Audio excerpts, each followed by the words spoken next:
All right. Now we're broadcast out to the All right, thousands of people attending. we are here.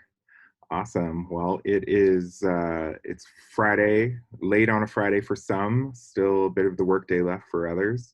And yeah, we're glad you guys are joining us. This is Dustin Westling. I am on the International Board of Governors for the International Live Events Association, and I have my best buddy and my fellow brew crew on with me, Will Curran. Hello, Dustin. Thanks so much for having me. I like that we get a little bit of a crossover from Event Brew over to the ILEA webinars. Totally.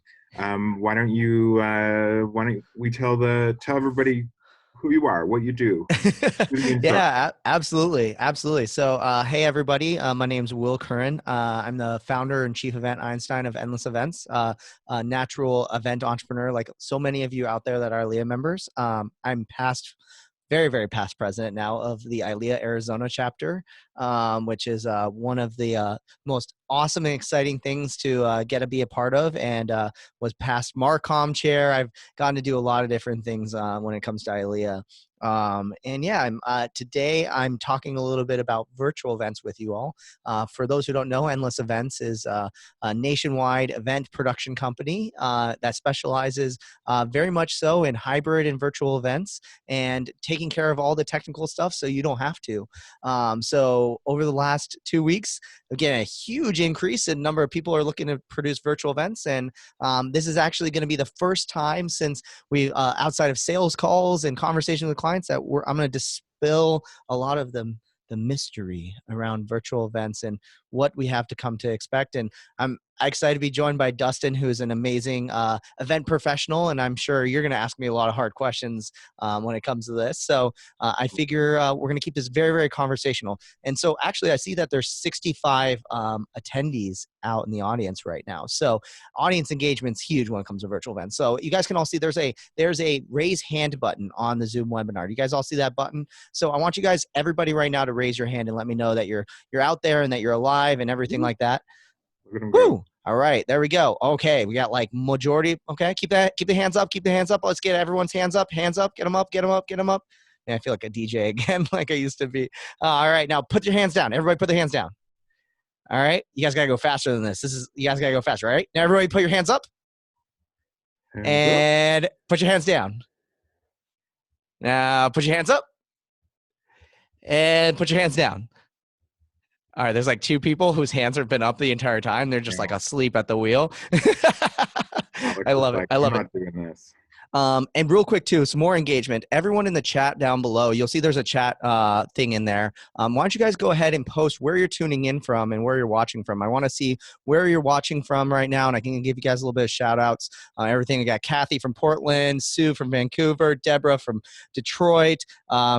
Oh my gosh, they're coming in so fast. Holly, oh my gosh. Oh, let's see. Holly from SoCal. We got Lori from Dallas, Alex from Seattle, Kelly from Atlanta. Hey, Kelly. Donna, I see you in San Antonio. Awesome. We got Sage from Vegas. We got someone's name is Galaxy S10 Plus from Denver, Colorado. That's kind of funny. Riley from Calgary. We got some other Calgary peeps in here, your homies. Awesome. You guys, it's so great to see you guys all tuning in right now. We're going to be using that chat through the entire presentation. So make sure you're sticking, paying attention, use those hands. I'm going to call you guys out and ask questions and feedback. So keep them coming. So, yeah, should we just dive right on in and start helping everybody out and getting some information? For sure. Why don't we just set up some need to knows for the webinar? Questions we'll ask in the Q&A box. Chat is just for pleasantries and to tell Will how handsome he is. Feel free and do that. But if you have a question that you need answers to, let's use the Q&A box so that we can stay organized. Anything that we don't get to, we're going to do our best to put it out somewhere, somehow. We'll let you know how that's going to work. We are recording this session, so know that you can find this session after it is completed on ileahub.com. And let's roll into this. Yeah, absolutely. I think you bring up the question and answer panel, guys. Ask questions. I'm going to be flowing through this. I don't have a deck put together or anything like that. I just have literally a bullet and a ton of information to share with you guys. So I'm going to be flowing in and out. So if you have questions throughout this entire time, if you have a question burning in your head right now, use that Q&A panel and load it in there. And Dustin and I are going to get all those questions answered as fast as we can. For those who don't know, we have a podcast called Event Icons. You can always subscribe at event-icons.com. We do like this AMA style. So I'm used to you firing questions at me and just letting me have it. So use that question and answer panel. And I'd love to see them as well. So, all right, let's dive into it. So what is a virtual event? We kind of talked about is this transition away from in-person events, as we have been literally legally barred from being able to have in-person gatherings. The move to virtual events is here. And guys, I think it's going to be here to stay. If not, it's going to become a big part of events now moving forward. So it's important for everyone to evolve and to get to that next level. But, you know, shout outs to all of you watching right now, because literally the reason you're watching this, you're 20 steps ahead of most people right now. And I'm going to share a lot of tips and secrets that I know and have learned throughout the years from doing virtual and hybrid events and get them over to you. So I need to know if you are ready to rock and you're ready to roll and you want to learn a lot about virtual events, go ahead and post a 1 in the chat. Give me a nice number 1 and post that in the chat. And let me know if you're ready to go. I'm coming on in. You guys are ready. You guys are fired up. Here we go. Awesome. All right, so let's dive on in. So the first part I've been starting a lot of conversations with when it comes to the virtual events is starting with strategy first. There's been a big movement that in the events industry for years, everyone wants to move away from execution, you know, supplying chairs, supplying catering, and everything like that. And they want to move to that next level, which is design, right? I want to get paid for design. I want to get paid for my 3D renders. I want to get paid for my drawings. I want to get paid for my floor plans. Well, then everyone now is even saying, how can we then even level that up even more? How can I get in the C-suite executives? How can I be having conversations with the CMOs and the CEOs? And almost, I want to be the chief event, officer of a company and things like that. How can we get to that strategy level? This is your perfect opportunity, event professionals. Everyone is starting with a blank slate. If you're out there and you're like, I don't know how virtual events work, I don't know what goes into it, you're not alone. Everybody else is having that exact same way. So the best thing you can do is start fresh and start thinking strategically when it comes to these virtual events, rather than starting with the execution and design. So we're going to start everything with strategy first, then we're going to move into a little bit about design, then we're going to get into execution, not the other way around. So don't start with what platform should I be using? How am I going to do this? What should I be doing? Instead, start with why. So that's kind of my first thing. If you've never seen the presentation by Simon Sinek called Start With Why, write down that bookmark right now. Go on YouTube and watch that video. Not right now, because I obviously want you to hear the rest of this presentation, but bookmark, go on YouTube, search Start With Why, bookmark that, and watch it right after. It's like a 10-minute video. It's going to get you thinking beyond just the how and what and into the why. So I've been telling clients, let's start with why. Why do we have events? Why are you having your specific event? And that's going to get you to a deeper level that then you can start to pick back things like technologies and all that sort of stuff like that. So for example, I'll give you a great example of this. Number one question I'm getting right now: how can I recreate an expo hall or an exhibit hall virtually? And I've had so many clients say, well, wouldn't it be great if I could somehow walk down the aisles of an exhibit hall and allow people to like virtually walk into an exhibit booth? And I say, that's not why you have an exhibit booth. That's not the why you have an exhibit booth. That's the how you do it. The why might be that you want to create great conversations of awareness, right? Maybe someone's walking down the exhibit hall and they go, you know what? I've never heard of the company OneWest Events. That Dustin guy, he seems pretty cool. He's kind of tall. Let's go talk to him. And I get some awareness as far as what's going on. And the exhibit hall is the what and how, not the why. The why is that you want to drive awareness. So then that way, we can say, oh, so you're trying to do awareness? Well, let's use this technology to do it. Let's use this technology to do it. So this mentality that you're going to use is going to allow you to break beyond just being a supplier and becoming a partner throughout this entire process. So one thing that I totally recommend is, start with that why conversation and then go from there. The next thing I recommend, start with looking at your attendee personas as well. Through, one of our co-hosts of Event Brew, our awesome podcast, Nick Borelli, does a lot of education and information on buyer personas and attendee personas and building those. This is the time to start building out those attendee personas. Shout outs to Crystal, who says she loves Nick. Nick probably loves you too, so you are awesome. And what he does is he builds out these buyer personas that say, and let's create a fictional functional profile of what it looks like for an attendee. Why is that important for virtual events? Well, first of all, that's important for in-person events, but it's especially important for virtual events because I'm having conversations with clients who say have totally different personas. One, for example, I had a client who said, you know what? My attendees in my event, I don't think there's a single one under the age of 50. What does that mean for virtual events? Well, it means that maybe I'm going to choose different tools and I'm not going to create the most fancy and most complicated tool. I need to make it dead simple and easy to use because they're not used to virtual experiences, maybe, for example. Or maybe it's something like, hey, my target attendees, they're all millennials. You know what? They know how to use Tinder and Bumble, and they know how to use TikTok and all the tools and things like that. So they're going to get maybe a little bit more of a complex tool. Maybe they want a little bit more customization in their experience. So start by building out an attendee personas, and it helps you then with these later parts in the process, which is the execution and design. So start with those attendee personas, start with why, and have those conversations, and then bridge out of those conversations as well. I think that then we can kind of start to transition in design. There's a lot more strategy stuff that goes into it, but a lot of that is what people are hiring Endless to do for them. So I won't give away too many secrets, but there's a, think about strategy. That's a starting point, and you can come up with what your own strategic questions are as well. So for example, I'll give you an idea of how you can think strategically, even if you're not the one producing the virtual events. I had a vendor who reached out to me, and they produce t-shirts and pens and things like that as well.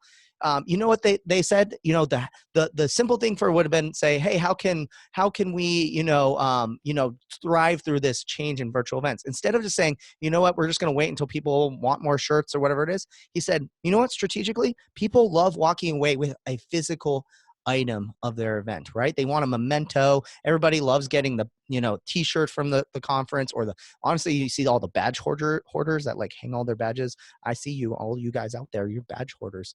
That might be something that attendees really want. They don't want to just walk away with just the intangible experience of watching presentations or enjoying content or networking virtually. They might want something physical. So he thought strategically and said, well, maybe I can then create welcome kits for virtual events.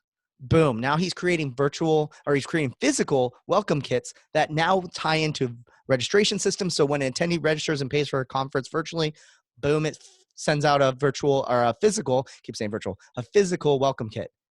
Awesome. Super duper exciting stuff right there. So that's how you can start thinking strategically about okay, why do people want these things? Why do people attend events? All those sort of things like that.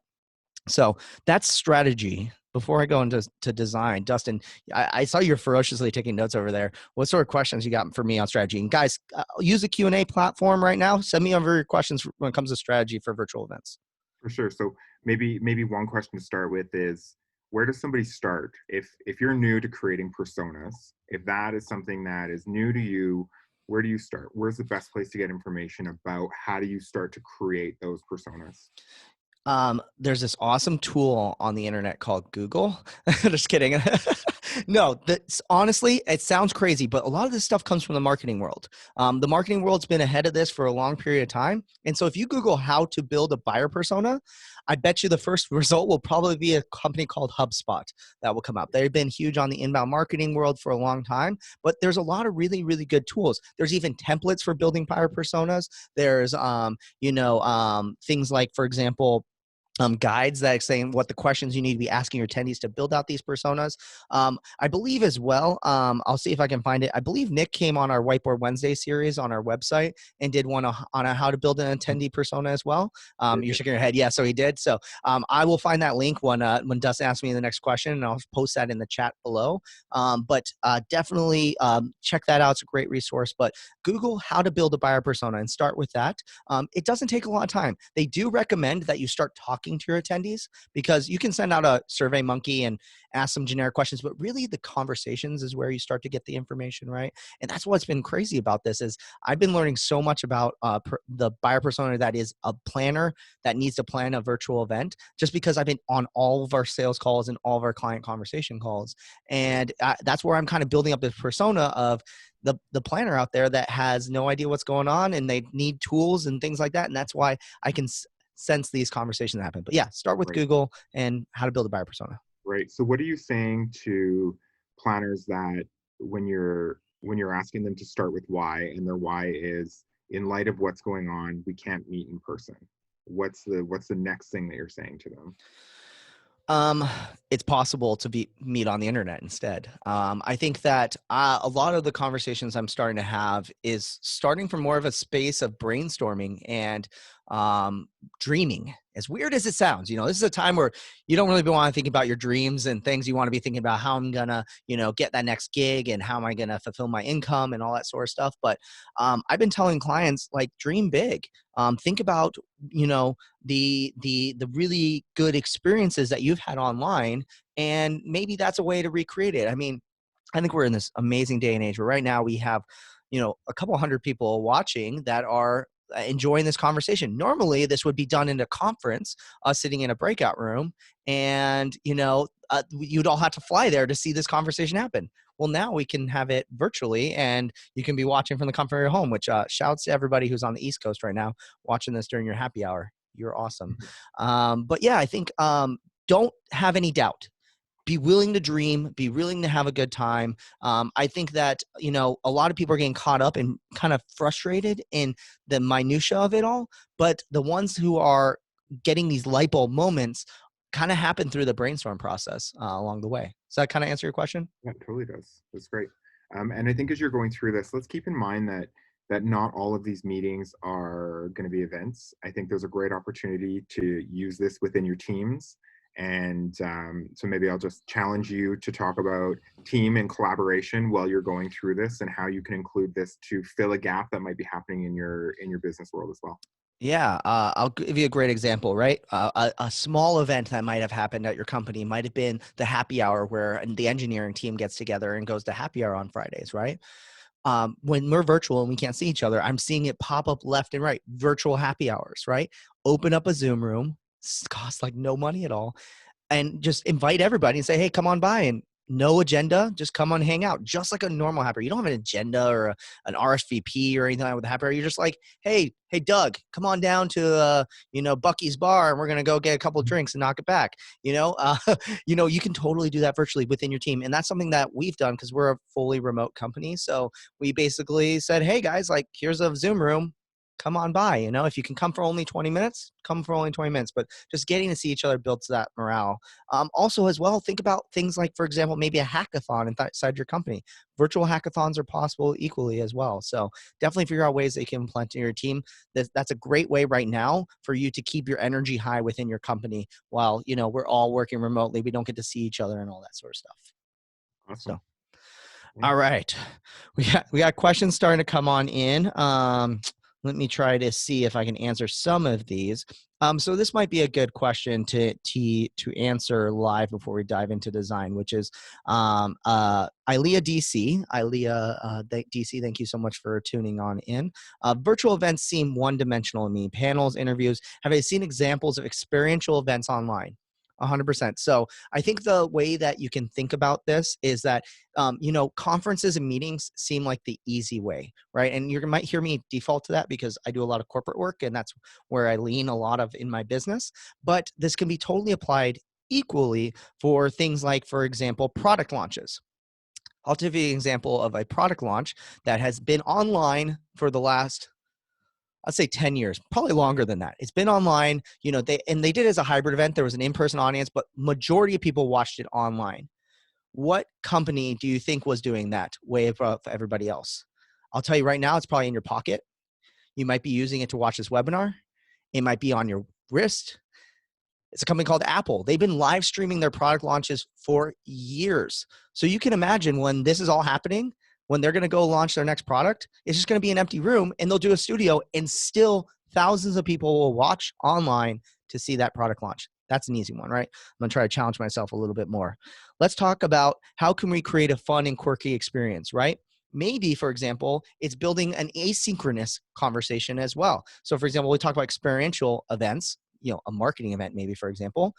This stuff has been happening on the internet. And that's one of the things I think that everyone needs to do to kind of break their mentality of this is it's not just events. Think about this as the internet. The internet is the venue And what all has happened on the internet so far? So, for example, when it comes to things like experiential events, I'm thinking about this one really weird activation. I don't know why it's stuck in my mind, but it was probably like 2006. Burger King did this weird website where you could see like the king, and he was doing these weird things, I think, inside a house, and it went completely viral, and everyone wanted to click on it and see what was going on with this website. And it was pre-recorded, but maybe feel live and that sort of thing.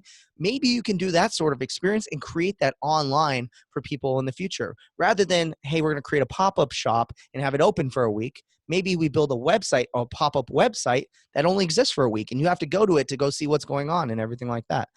So lots of great questions. Oh gosh, I just looked down in the chat that everyone was writing Apple. You guys are awesome. Lori, and I think is that Scott, I think. Oh my gosh, some of the names are getting cut off, so I want to make sure I can read all of your guys' names. There you go. Yeah, Linda, the Ice Bucket Challenge is a great example of a synchronous event that essentially happened over the internet using video. So very, very cool. And yeah, and when it comes to the events, for example, corporate events, for example, people have been asking me, how can I recreate the one-on-one networking experience? It's totally possible, and we're going to get into that and when we get into the execution and design a little bit. This is also a really good question. Just kind of knock out real quick. Jim Layton, did I pronounce that right? Jim Layton. I'm sorry if I pronounced your name wrong. Asked, are virtual events more cost effective than in-person events? The answer is yes. That's one of the great things as well, is that you can come to your clients and say, hey, remember that $250,000 budget you had for the event? What if I told you we can now produce it for $100,000? Wouldn't they be so excited? Or maybe you can do the entire thing for $250, and you get even more cool stuff. You get like virtual fireworks with it too, right? Fireworks used to be so expensive. Oh my gosh, there's a lot of good questions coming in. I'm going to keep kind of going down a little bit because I think it's going to help you guys think about this a little bit more, and then we'll come back into the questions if everybody's okay with that. So, Dustin, are you ready to jump into one of your favorite topics of all time, which is design? Yeah. Let's do it. All right. So I want to give you guys a couple of pro tips when it comes down to this. A lot of this is just kind of disorganized and my stream of consciousness over the last week of talking to clients. But when it comes to the design is like the process of getting the plan put together for the execution. So when it comes to design, we want to think about things like in the past was like the stage design or the floral design or the way the food's going to look, design, right? But think of design more so as planning. Right? It's what the event planner is doing, everything like that as well. So now we understand why we're doing this. We have our personas put in place. How can we now move forward, starting to build a plan for what we're going to do? So the first question usually I recommend for people to start focusing on is content. What is the actual guts of your event going to look like? And what are the sort of things you're going to want to need? So for example, a couple of you guys have been talking about, like, for example, this is a virtual event. The content was that we wanted to start a conversation. I wanted to brain dump all of the things I've been learning about it. And, part of that was deciding actively to not do a PowerPoint. I could have built a PowerPoint for this and showed you guys about that sort of thing. But honestly, death by PowerPoint. We don't want it. If you hate death by PowerPoint, by the way, please put your hand up in the right now. I want to know who absolutely hates PowerPoint. Right? It's death by PowerPoint is even worse on a virtual event because you don't have the ability to actually sometimes see it. Like I would become a little box and the PowerPoint becomes huge. Like no one wants to see that at all. Almost everybody raised their hand, by the way. So think about that when you're designing your content. One thing to think about is not necessarily even literally the content, like the PowerPoints and the videos and things like that, but think about how much content. So one of the things I've been telling clients, you might need less content now. Before, let's look at, like, for example, a conference like ILEA Live or, for example, CES or any sort of conference out there. A lot of them are multi-day, like 3-4 days, right? And before they had 55 breakout rooms and, a general session and then 16 parties and all these things like that, right? Can you imagine trying to go to, 10 hours worth of PowerPoint presentations and, breakout rooms and things like that virtually for 3 days straight? That means you would be at your computer for 10 hours a day, 3 days straight. You would lose your mind by like halfway through the second day. Your first day, you'd power through it. Man, this is great. Second day, you'd start realizing Netflix is over there. By the third day, you'd be actually watching Netflix. So think about the fact that maybe you need less content. And I think that's why this is the future of the events industry, is that people are asking the critical question of that they should have been asking for their in-person events is, what if I have too much content? What if I'm overloading my attendees? What actually matters? You need to start asking that question as well when it comes to your design. So I've seen some clients, for example, instead of doing a 3-day conference, Instead of doing it 10 hours every day, they're doing an hour every day for 30 days. Same amount of content spread out. I can fit an hour each day, make it bite-sized, boom, then you're good to go. So think about maybe reducing the amount of content or a way to do it a little bit differently. Anything's possible with the internet as well. This one gets a little bit more technical for video content, which is really hot with virtual events, right? Live streaming, things like, for example, showing presentations, things like that. Think about the quality of the content that you want as well. The most basic one that I recommend at minimum is probably doing the quality at 720p, which is a form of HD kind of, but 720p works on pretty much every resolution. The video you guys are watching this presentation right now is in 720p resolution. So if you think we look good, if you can, see all the amazing hairs on Dustin's head, it looks pretty good, right? It's not like 4K quality, which is the really extreme that everybody knows, but think about the quality of content that you want and how you're going to present that as well. So for example, this 720p, it's fine. You get to see us talk and you kind of see I have some arms, and you can hear okay. The quality is good. Okay, that's all we need it to be. But maybe you need to step up. So maybe you're going to go up to 1080p, which is the next form of resolution. But if you're, for example, doing a big product launch and you're showing off this new sexy Tesla car and things like that, maybe you're going to want to do it via 4K resolution, high resolution. These are all things to kind of think about if you're delivering your video content as well.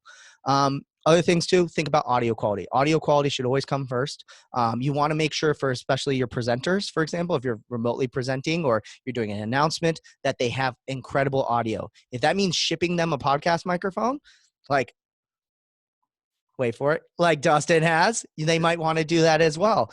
It's important to get great audio quality. People can usually suffer through a little bit less video quality, but if the audio quality sucks, they're getting out of here. They won't be able to listen long. It'll sound scratchy and all my ears hurt and all those things like that. So think about your audio quality. Also, when it comes to your content, think about where your presenters are going to be. We obviously are in this crazy changing time right now, but in, for example, 2 months, if this travel ban is still going to be going on, you might not be able to get your presenters in one spot for like a studio presentation or recording or something like that. So maybe you need to figure out a way to do remote presenters, and they can be all over the world, and you're bringing them all and mixing them all and doing a studio remotely, but they're all coming in remote presentations. In that case, you want to make sure they have good cameras, good audio, and they can have great presentations on there as well. All right, probably need to go faster because there's so much to cover on here. So let's then jump into everyone's favorite question right now, which is platforms and the technology. Let's call it the technology behind all of this. The number one question I get right now is, what's your favorite event platform, a virtual event platform? I'll tell you right now, I don't have a favorite one, and you shouldn't either. There should be no single solution, just like there is no perfect venue for an event. I can't say, hey, the Hyatt Regency, it's the best venue ever. It's perfect for everybody. It might be perfect for a corporate conference, but it might not be perfect for a wedding. It might not be perfect for a social gathering. It might not be perfect for a dance party rave, right? So you want to think about the platform as your venue. And it's going to be what you're going to utilize to put everything together. It's going to be the hallways people walk through. It's going to be the entrance that everyone comes into. So think about the platform you want. One important thing, I know we just did a webinar with Ilea, just literally, was that yesterday? Yesterday, about Zoom. Zoom is not the only platform. It's more than just the live streaming platform. It's more than just Facebook Live. It's more than just Zoom. You got to think about the whole entire experience, because imagine telling someone you're going to spend 3 hours sitting here in front of Zoom and that's the only thing you use. Might not be the best thing. I like it though, because then you can do the wave. So everybody put your hands up. We're going to check and see how many people are awake right now. So, everybody put your hands down. All right, cool. I'm just making sure you guys are awake and staying alive over there. All right, next thing, important parts of your platform, registration. Think about your registration, just like you have Eventbrite or Cvent as your registration platform. Registration is important as well. Maybe your registration platform leads into being your main platform. Who knows? Lots of possibilities out there. Think about attendee profiles. Before, we walked around with badges, and I could see Dustin from around the hallway. But Dustin, oh my gosh, I didn't know you were here. It's so good to see you. The virtual equivalent to that is having an attendee profile and an attendee directory. So I can look through and be like, oh my gosh, Dustin's attending this virtual event. I need to make sure I connect with him. We got to talk business or whatever it's going to be. Q&A. We're obviously using some Q&A right now. I'm appreciating all the firing questions that are coming in right now as well. And really, really good stuff. Polling as well. In fact, I just realized we should like get a poll going.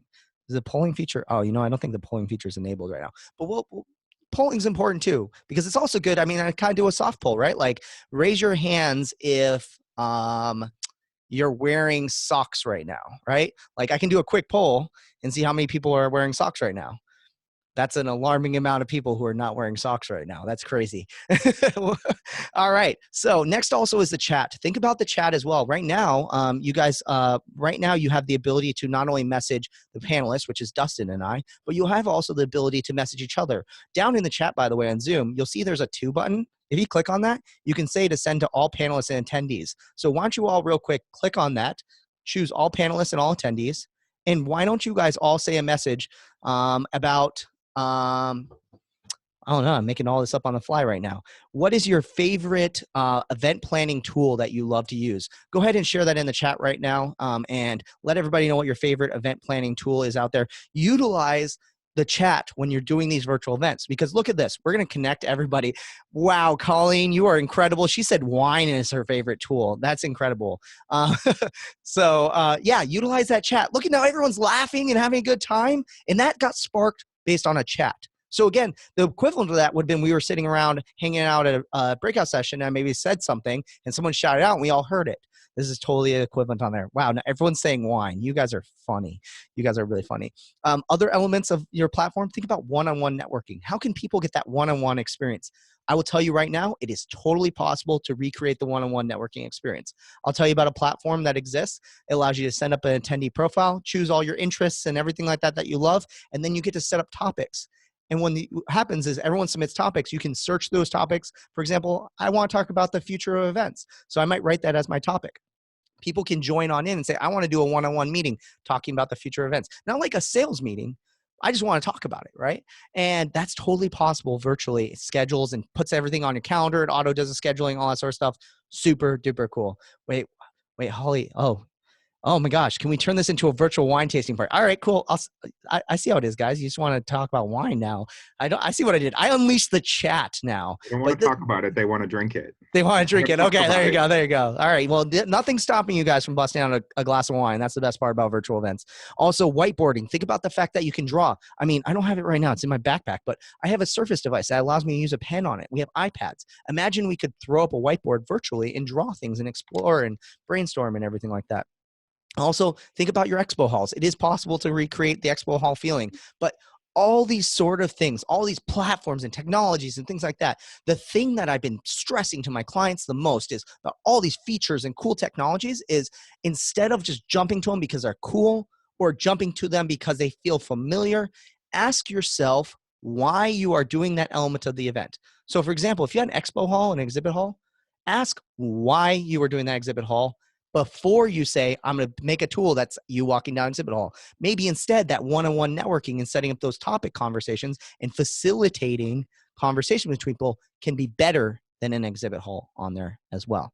All right. Other things to keep in mind, there is a difference between all-in-one platforms versus integrating many, many more. I'm being a very bad presenter and I'm not having all these resources available for you guys at the jump of the gun, but I'm going to share a blog in the chat right now. We wrote this article yesterday on why you need to be thinking about virtual event platforms, about all-in-one platforms versus integrating multiple ones. Same way that we have the conversation about, should I use Cvent that does everything? And it has everything built in and it integrates perfectly. Or should I use Eventbrite plus MailChimp plus this other tool and they all integrate perfectly each other? That's your decision. Hopefully my blog post that I just posted in the chat will be helpful for you as you start to look at your platforms as well. All right, we're halfway through design. Should I keep going, Dustin? He's like, he's like, yeah, keep going. Yeah, keep going. You're killing it. Keep going. You're doing all great. All right. So let's talk about asynchronous versus synchronous communication. Normally in events, everything's synchronous, right? Everyone has to be in the same room, experiencing the same thing, usually, right? And everything only happens once, and it happens at that one given moment. This is the same idea that, for example, text chat in Slack, for example, a lot of times you're firing messages back and forth. And when you're in real time talking, hey, this, that, that's synchronous.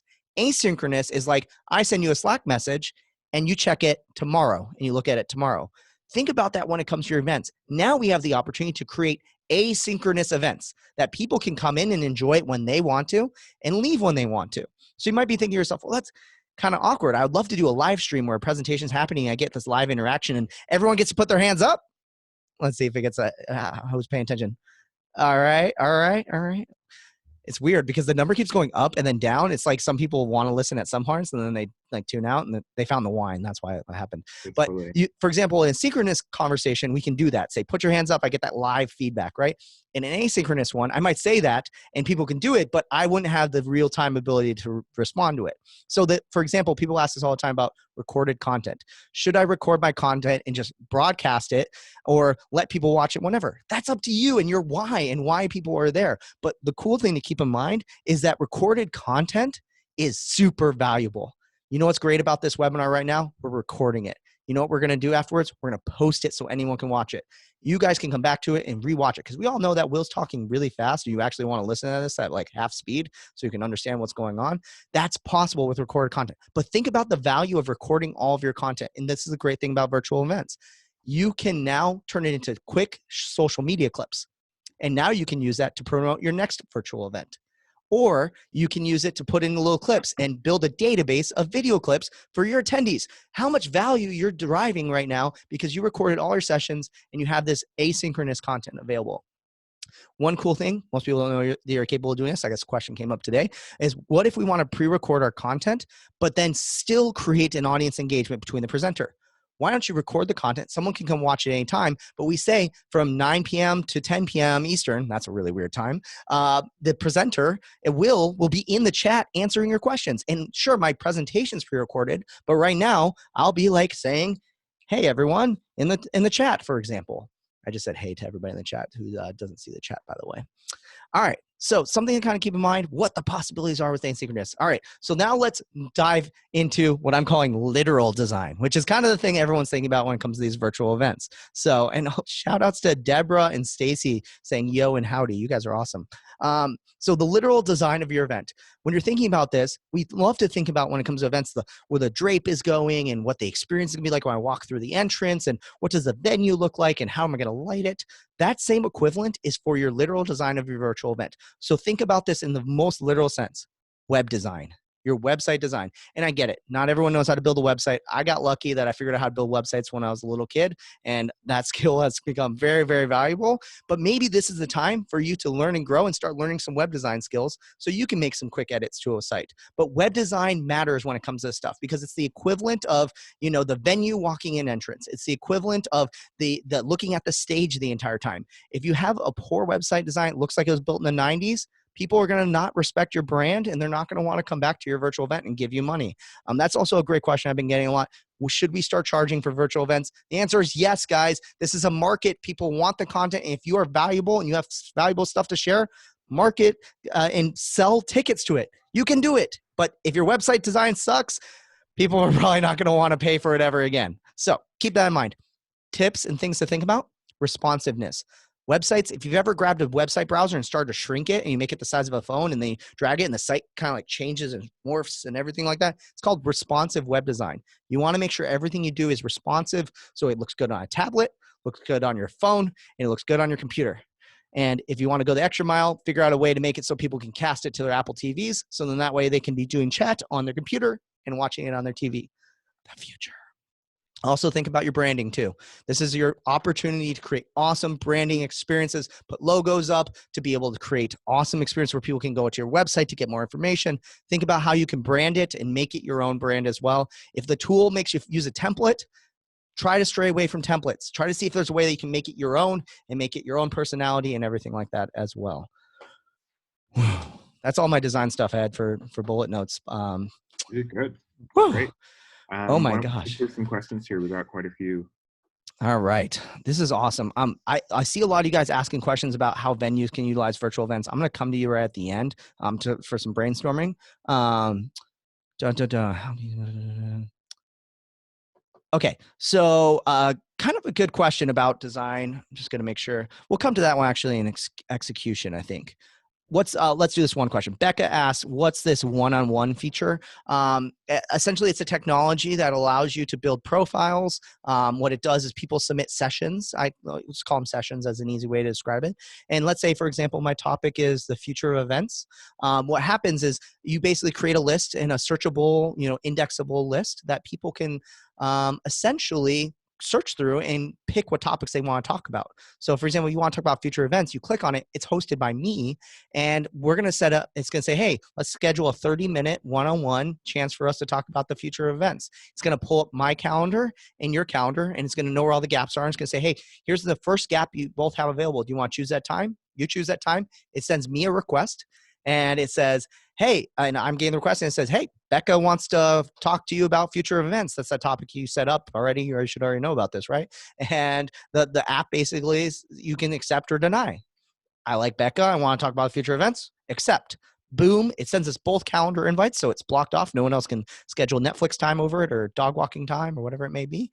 And you get to have that conversation then. The best part about it would be as if this is where it gets virtual, because that's basically, you can do that in person too, which is cool. But the virtual portion of it is that it automatically schedules a voice call or a video call for you, I should say, for you guys to talk about it. And you already have the platform all set up. So totally possible. If you want to hear more information about it, I'm sure I'll give a chance to drop my contact information at the end. But feel free to reach out to us. This is something we're doing for all of our clients right now. So just give us a shout. We're happy to help. What other platforms do I recommend and what are the benefits are? There's seriously so many. I can tell you right now, we have a Slack channel in our company called Virtual Event Platforms. And every 5 minutes, we're finding a new one and saying what we like and dislike about it. This is where you're going to want to bring in your tech guys, your nerds, your AV companies, your endless event kind of companies. Let us do the research for you. We already looked up all these platforms. We're utilizing them. We've utilized probably half of them already. And we can immediately look at it and say, I know this is going to be a bad experience. They're not going to like this. Rely on us, nerds. We're here to help. That's what we're here for. So obviously, too, that's what our company does. So I won't list out every potential platform.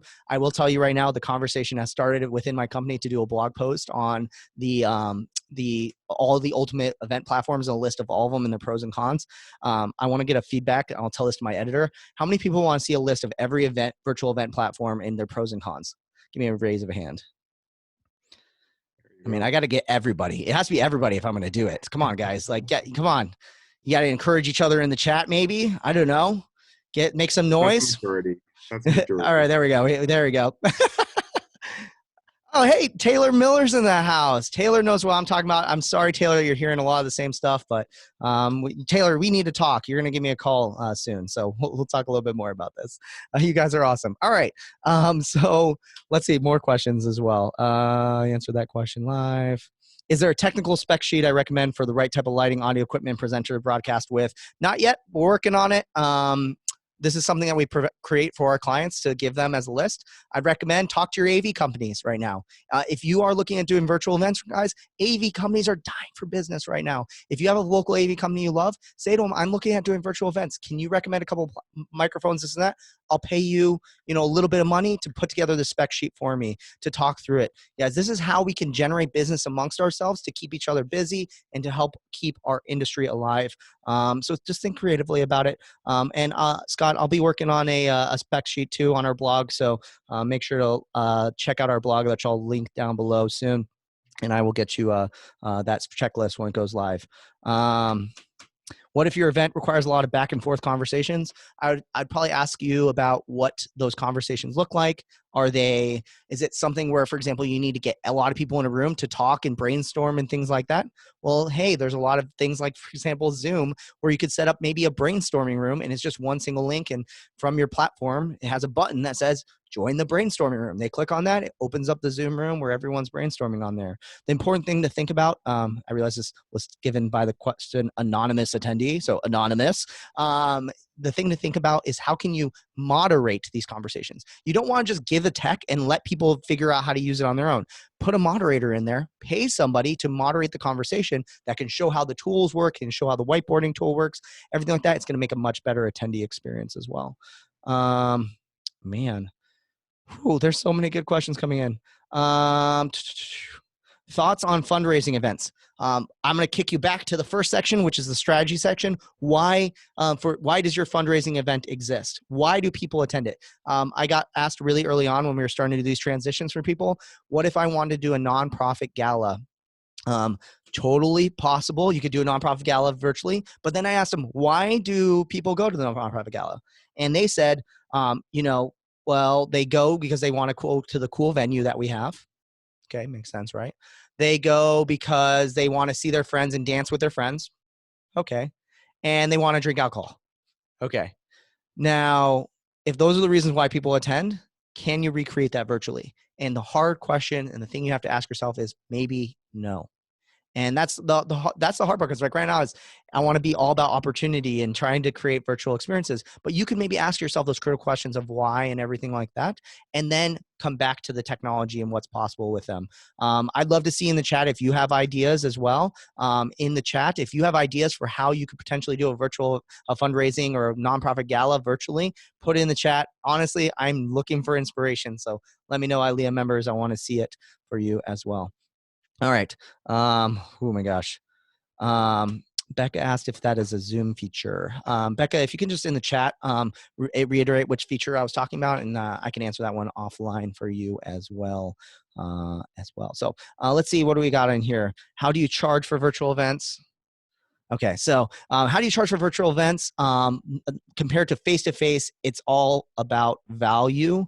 So here's the thing to keep in mind. The face-to-face portion isn't necessarily the ultimate goal, guys. Like, just the fact that Dustin and I can be in the same room, we can look at each other. Does value just get created instantaneously? No. It's the connection. I mean, sometimes we just look at each other and values just starts. I felt a spark. What are you saying? It just starts emanating. So instead, think about the things that come from that face-to-face. Is it the conversations? Is it the sales conversations that are having? Is it the exchanging of ideas? What is the true value that face-to-face is creating? And again, that's the why. Then you go into the design. How? And then we'll eventually get to the what, which is the execution portion of it. There we go. Becca's got a great idea for nonprofit events, for dance partying, doing a dance party, create a playlist, send to everybody, and everybody can dance in their homes. I'll tell you right now, DJs playing live over the internet has existed for years. When I was in middle school, I created an internet radio station. We used to have DJs play from around the world. You could tune in for wherever you wanted and enjoy. I was supposed to go to everyone who knows me knows I was supposed to go to this big electronic dance music festival in Belgium last week on Thursday and Friday. Obviously, the United States can't go to Europe anymore, so I didn't go. You know what they did? They did a live stream with all the DJs who were going to play, and you could tune in from home. Guess what I did? I put it on my TV, I blasted it, and I had a dance party in my own living room. It's totally possible for you to do it. It was kind of weird because I was in like isolation. No one else was around, but maybe you can do it in small groups. What's the maximum we could do now? 10 people? You get 9 people in the same room with you. Boom. Make sure they're socially isolated too, and just, be smart, That's guys. terrible advice. Don't do that. Yeah, I'm just kidding. Yeah, actually dance it by yourself. Make sure a friend does it in their house, and then, video chat with each other while you're there, Boom, there we go. All right. There's so many good questions, you guys. All right, I probably need to jump back into the execution part so we can go back into questions. All right, so the last portion, well, Dustin, did you have any questions related to design at all? No, you were killing it. All right. We're all trying to keep up with you. So you get through your execution part, and then we'll get to the last of these questions. All right. So execution. So this is the what? How are the design is the how and the plan and everything like that, and the execution is the final doing and the what that you're going to do. So the parts that I want to add to this is the first part about team. That this is not for past events, we used to have it where, you had a planner, and the planner hired a bunch of vendors, and the vendors became the team, right? Everyone's kind of coming at this, and a lot of planners right now are worried. They're going, how am I going to do this? I don't know anything about this technology. All these things like that. How are we going to execute this? All that sort of stuff. Man, there's some networking happening in the chat right now. I see emails flying back and forth. Yeah, you guys see, networking is possible digitally. The team is the most important part moving forward on this. If you're overwhelmed, you don't know how to do this, it's time to start building your virtual event team. It can't be just you. You're not going to be the one to build out the platform. Let's be honest. You're not going to sit there and build out web pages and live streams and embed codes, and also at the same time too, you might not have time right now to learn all this stuff. Tap in your team, tap in your virtual event production company, tap in your AV companies, that sort of stuff, and they're going to help you out throughout this entire process. The things to think about too is you need a producer for all this. Maybe you are the producer, but maybe someone who can think about the content, someone who's going to be able to communicate with the tech guys and say, all right, and now we're going to go to Dustin over in Calgary, who's going to give a presentation on dogs. So, the producer is the one who's going to be calling all the shots. You guys got to think about this like a TV broadcast. If you want to, a great show to watch right now, by the way, if you need a show to watch, Newsroom on HBO. Incredible. It's going to show you all the roles that you need in order to do a virtual event. If you think about it, TV news is a virtual event. You're not there, but they're disseminating information to you. Very, very cool. All right. So let's keep it coming. Other people as well, your AV team. Again, tap in your AV company. For example, if you're planning on doing a studio where you're going to have someone give a presentation, it's just an audio engineer, and if someone, recording and being captured in a studio, you need an AV company to do it. You need cameras, all that sort of stuff. Man, you guys are just blowing up. There's so many emails flying back and forth. All right. Other things to keep in mind as well is your tech support team. Not for the people who are going to build the tech, but to help your attendees as well. Let's be honest. We're all not tech geniuses. We all can't, have a million apps like Will has on here. It's okay to not be 100% tech savvy. I mean, you should work on your tech skills right now.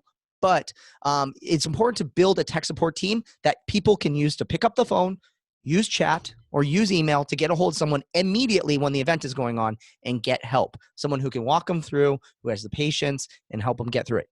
Don't make it you. You will get overwhelmed by emails and all that stuff going on. Don't be that person. Don't be the attendee support person.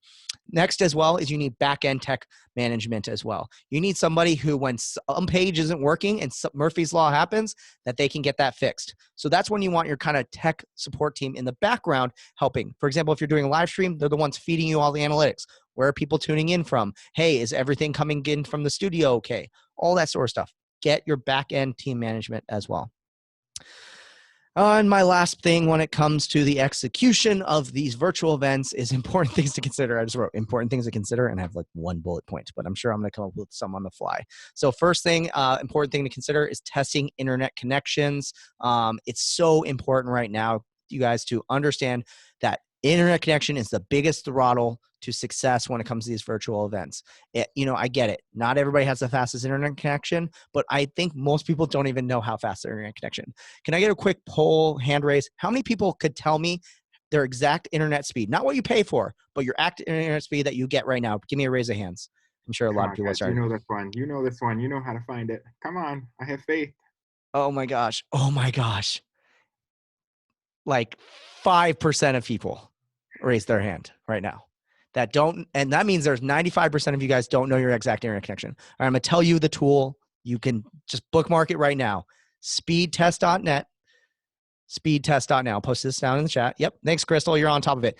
But it will tell you how fast your internet connection is for the download. Download's good, but you also want to know for your upload as well, because if you think about it, you're doing video chat, you're uploading internet stuff from there as well. So make sure you know your upload speed as well. And yeah, internet connections are not our friends right now. I highly recommend, if you're not liking your internet service provider right now, guess what? It's time to switch. So, I work remotely, so I want to have the fastest internet connection. I'll tell you right now, I have an overkill connection. Dustin, ever told you how fast my internet connection is here? But no, for me, we've never discussed the speed of your internet connection. Oh my gosh, it's kind of a weird conversation to be bringing up. I've had weirder with you, so let's do that's it. That's true. That's true. How fast is your internet connection, Will? So I literally work from home. I broadcast from home. I upload big files all the time. So my internet connection is my lifeblood right now. I have 1 gigabit per second up and down. Symmetrical internet connection. I'm just like, my brain's not working. So you might be thinking to yourself like, oh my gosh, like I only have 10 megabit per second, but it seems like 95% of you guys don't even know what you have. It's important to know because it also depends on, for example, if you're telling your attendees to stream or not your attendees, but your remote speakers, hey, we need you to stream a presentation to us. If you don't know how to talk adequately about internet speed and what the problem is, when things aren't working well, you won't know whether it's the computer's the issue, the camera, the microphone, or the internet speed. The internet speed's a lot of the issues, guys. So make sure to, but I'm sorry. Sorry, I'm not trying to Wi-Fi shame. But here's a better tool. I know speed test now, it's the most common one. I got a better one for you. Use fast.com. Why is fast.com better than speedtest.net? It's made by Netflix. Not just because it's made by Netflix and everyone's favorite thing right now. Fast.com is fantastic because what it allows you to do is it uses Netflix's servers. What we found with a lot of internet connections is they know speedtest.net exists, and that's what everyone uses. So you know what they do? They make it so when you go to speedtest.net, you get a faster connection. However, when you're using Netflix, have you ever noticed that you start having buffering and it starts being sluggish? So what fast.com does is it uses their server so you get a real internet connection. It primarily shows your download to start off with. Make sure to hit that advanced button so you can see the upload speeds as well. Fast.com is one of my favorites as well. And if you're confused by all these things I'm going on, there's a lot of information. In fact, I'm gonna include a link down below for you guys. So I wrote a guide called Internet Event Terms You Need to Know. And I think it's really important for everyone to take a chance. And I'd take definitely a playbook out of Nick Borelli's book right now. This is your time to be able to learn new things and develop yourself. So I'm going to link in the chat below. It's helloendless.com/Wi-Fi terms. It's all the things related to the internet and Wi-Fi and things like that you need to know. So for example, an internet, never talk about internet. If you, for example, talking to venues and negotiating, never talk about megabytes per second for your internet. Why is it important not to say megabytes? You want to say megabits per second. Why is that important? A bit and a byte are totally different things. There are 8 bits in a byte. So for example, if you're downloading a 10 megabyte file and you have a 10 megabit per second connection, you can do some math. You can know that 8 bits go into a byte. Internet is always talked about in bits. And I can tell you right now, if you're negotiating with a venue about Wi-Fi and you tell them you want 100 megabytes per second connection, they're going to know you don't know what you're talking about, and they're going to rip you off. So make sure to know the terms. Use megabits per second when you talk about internet speeds. That link down below, utilize that, and that'll be helpful for you guys as well. What's other crazy things to think about when it comes to virtual events? Also, just making sure that you have a good space as well. We talked about microphones. This is a time right now, if you plan on doing webinars or having communication with people, buy a good headset, buy a good microphone, buy a good webcam, because the better quality you have, the more professional you look. I can't tell you how many times I hop on client calls and they're like, wow, your video looks so good, you sound good, everything like that as well. Get a good headset. Headsets, if you're in a noisy place and you have kids running around or dogs that bark all the time, check out a company called Plantronics. They make great, amazing noise canceling headsets that the microphone is good at noise canceling. I once went to a noisy pub in Dingle, Ireland, and there was a band playing literally 30 feet away from me at full volume. I could barely hear myself think. I never had one single person complain about the noise. In fact, most people said they couldn't even hear the band in the background. Plantronics makes great headsets. Really great if you're looking to get great quality. That's a good remote tip for you guys as well. Or pick up a simple podcasting mic. Just Google best podcasting mic or best budget podcasting mic. They'll walk you through it as well. A lot of the stuff about podcasting and video podcasting applies a lot to virtual presentations as well. All right, let's see what other notes I have. I think that's pretty much it for right now. So should we dive into some Q&A real quick? Yeah, let's grab at least 2 more questions out of the Q&A here. All right. Let's see what we got here. What do we got here? All right. I like this question. Connie asked, for an event that has historically been, quote, live, how do we get people psyched about attending? Can you talk about marketing virtual events, how to hype it up? A lot of this stuff is going to be applicable for digital marketing stuff. Look at for how people, for example, Google things like how to market a webinar. Look up how to do a product launch online. A lot of those things will be same applicable for a virtual event as well. For example, I'll give you a great example of this. Put a countdown on your website that says how long until the event's happening. People will log back to that website and they see it's getting closer and closer and closer. That builds a lot of hype. Also doing things like, for example, doing the same kind of ticket tier system that we do for in-person events. Starting it being cheaper when you're further out, getting more expensive as you get closer to incentivize people to buy sooner. Other ways to hype it up. Think about maybe, for example, part of your speaker contract is maybe doing a couple pre-webinars. I can tell you some of the best events I've done marketing for, they always had me hop on and do a webinar beforehand to promote my topic or something else that I was doing to get people hyped up. You know what they did? at the end, they said, hey, if you really liked Will and his energy, you know where to come and catch him at our conference.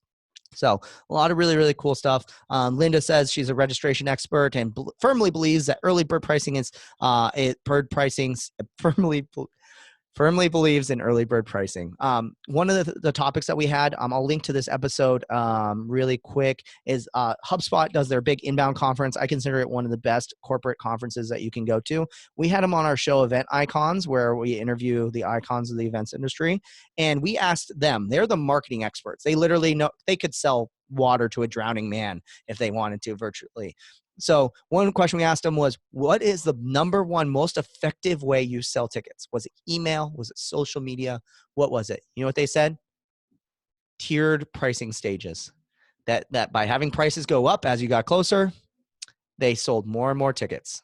It wasn't inbound marketing. It wasn't digital marketing. It was just that one simple thing as well.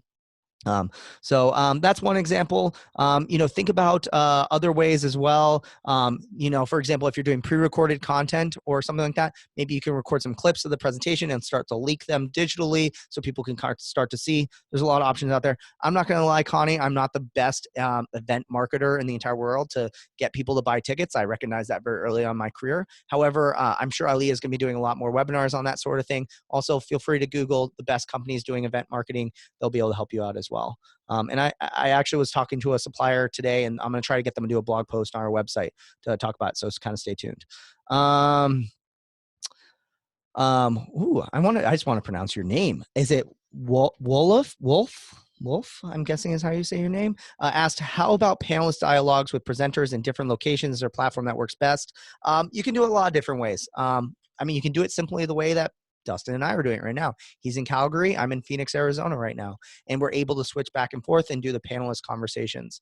I would recommend the important thing when it comes to panelists and people that need to talk to each other, the important feature to be looking for is latency, the lag between presenters and everything like that. You want to have conversations about what is the latency between people. Zoom is fantastic because I bet you right now, let's see how good this latency is. Dustin, if you want to hold your hand up and we're going to high five on 3. So when I say 3, we high five. Ready? 1, 2, 3. So you can kind of see there's a little bit of lag. We're a little bit off, maybe also because we're not good at this, but there's a little bit of latency. For example, if I say everybody put your hands up, let's see, also checking for on there, how everyone's on there. You also get the delay, like, oh my God, I got to click the button right away. But there's a little bit of latency when it comes to it that takes it. Make sure that when you're doing panelist dialogues that there's no latency, because the last thing you want is that awkward, oh no, you go. No. Oh, you go. Oh, no, you go. That's just, it's awkward in person. It's even more awkward online. So as far as platforms go, webinar platforms are good for that sort of thing. There's also the ability, there's a lot of like homegrown solutions that you can do embedded on websites and things like that. There's a lot of possibilities on there as well. All right. Is that my last question, or I can do one more? You can do one more. All right. Yeah. And you're getting the hook. All right.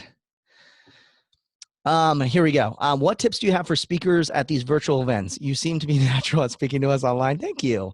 But what about us speakers who have never done this before? The best thing you can do is start practicing. And I'm guessing it's Amy. The best thing you can do is start practicing. I can tell you right now, I'm going to post it because it's just hilarious. If you can find, let's see, Event Icons, episode 1. This is the first episode we ever did of Event Icons before, and now we're like over 200 episodes in the deep on here. And the best thing that you can do is just start practicing. If you watch this interview, you'll see that I am not as good as talking online. I'm okay. But I didn't get as good as this. Practice makes perfect.